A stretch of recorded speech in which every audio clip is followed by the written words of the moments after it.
Hey there, everyone. The Straightforward End is back with me, your host, Sashin Johnson. And of course, lots of reports in the papers online with regards to, players leaving, us having to look for a new manager, questions of what will be in our future, when the summer comes in terms of the transfer window. But in today's video, I just want to speak about the potential rebuild that we will have to do that is mandatory.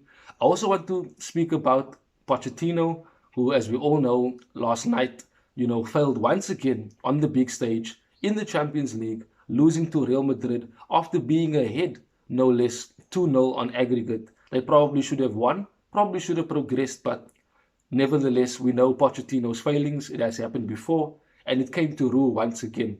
Continue to follow us on Twitter, TikTok, and Instagram so that you can get more content on the Straightforward End. So, in terms of the rebuild that we need, there's quite a few players who are out of contract at the end of the season, and we're looking at players like Lingard, Pogba, Mata, um, players such as Cavani is leaving. Ronaldo could potentially leave, mainly because of the fact that if we don't qualify for the Champions League, he will leave. That is a known factor. Mr. Champions League himself cannot play in the Europa League. That would not be testament to his character and to his image and his reputation that he has built over his long and illustrious career that he has had so far. Yes, I know within the last few games he hasn't been performing. He couldn't play in the City Derby because of an injury. And there is reports, speaking of him, that flew to Portugal before the game. And I kind of think that is just sensationalism. I think that it's clickbait to use Ronaldo's name and to try and cause unrest in the dressing room. I don't think that was the case because even as big as he is, I don't think he has certain authorities to leave and come and go as he pleases. I think that it was just used to try and create more animosity within the dressing room to cause players to maybe lose respect for him, for players to try and think, you know what, why are we looking to him as a leader? And once again, it is, and for my personal opinion, an English bias towards the foreign players, and especially the ones who have big names, such as the Brunos, the Ronaldos, etc., David De Gea. All these players that are not English are getting more criticism than those that are actually English.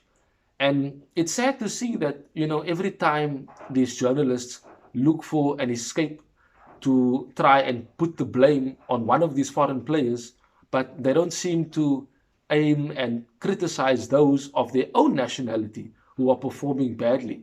And it's not fair. It really isn't fair. I don't think it's right. And I think that those journalists need to have a look at themselves and actually see if they are doing their job correctly.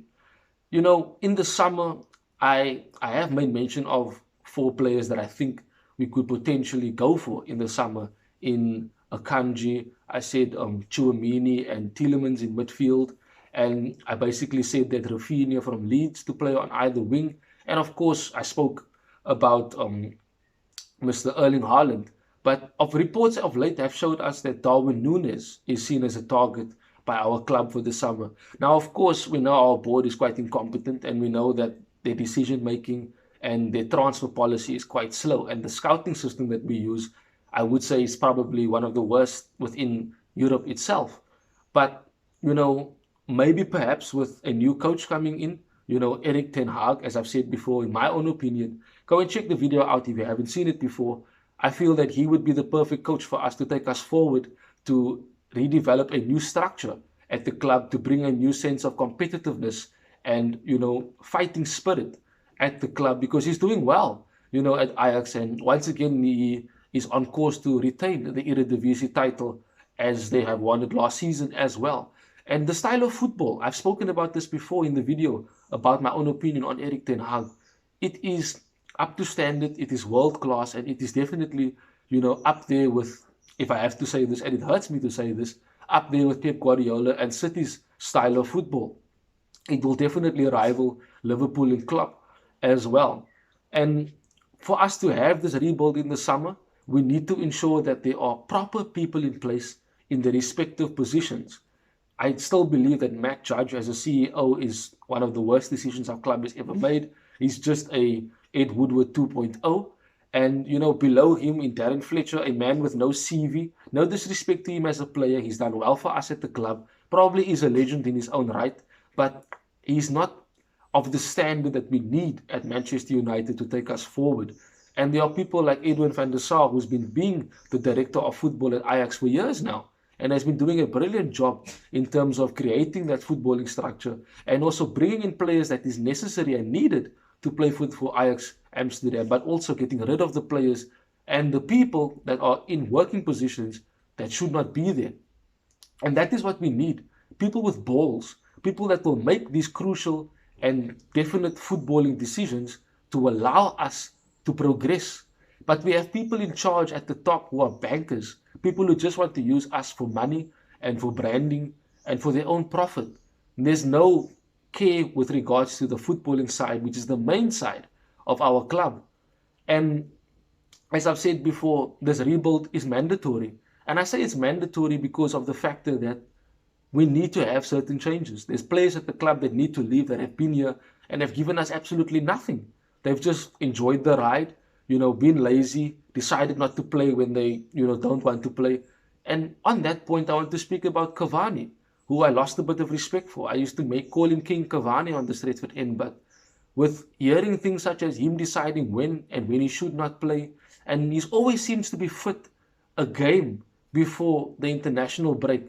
And that shows me where his loyalties lie, that he would rather sit on the bench or not even play for United, but definitely be 100% available for his country. Now, of course, most players would love to play for their countries and always, give loyalty to their country. But you are contracted to Manchester United. That is your primary job, your primary source of income. So why have this attitude of, oh, I'll decide when I want to play? That is not right. That is why I say that we need a mandatory rebuild in the summer. And yes, it might mean that we won't be winning the league next season, but at least we will have progress. We will have, structure, a, recognized style of football, players that want to be at the club and that are willing to fight, and take it to the end, to try and win, competitions and to try and beat the big teams, with confidence and with urgency and with hard work. Because we've seen of late, our players don't show any hard work. They tend to, decide, oh, well, the game is lost. We're not going to play anymore. Prime example is the game against City. We've seen it happen time and time again. These players do not have the mental strength to play for a club as big as Manchester United. I just want to quickly speak about Pochettino. And I've said before, and I'll say it again, Erik ten Hag is the man for us. I don't want Pochettino. I know a lot of the fans as well out there do not want Pochettino. He's not good enough. The man has failed countless times before he went to PSG. He's failed with Spurs, losing in the Champions League final to Liverpool. Okay, yes, Liverpool does have a quality team, but in a final, basically, he bottled it. And last season with PSG, didn't win the cup, did not win the league, and now this season, he's out of the Champions League again, and this after being ahead on aggregate, and being ahead in the game no less. With the caliber of players that they have, they should not be losing. They should not. It is unforgivable. And as I've said, I do not want Pochettino. He is a specialist in failure.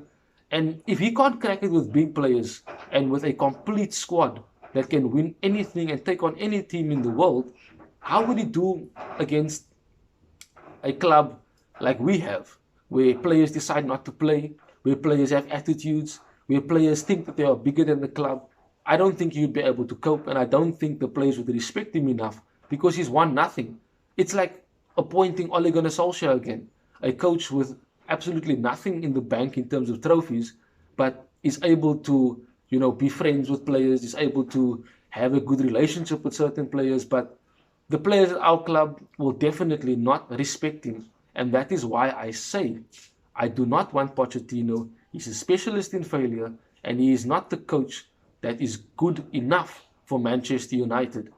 Let me know in the comment section what you think with regards to the rebuild that we will definitely be having, and also what you think about the board seeing Pochettino as their number one target, especially after him failing once again at the big stage, which is the Champions League.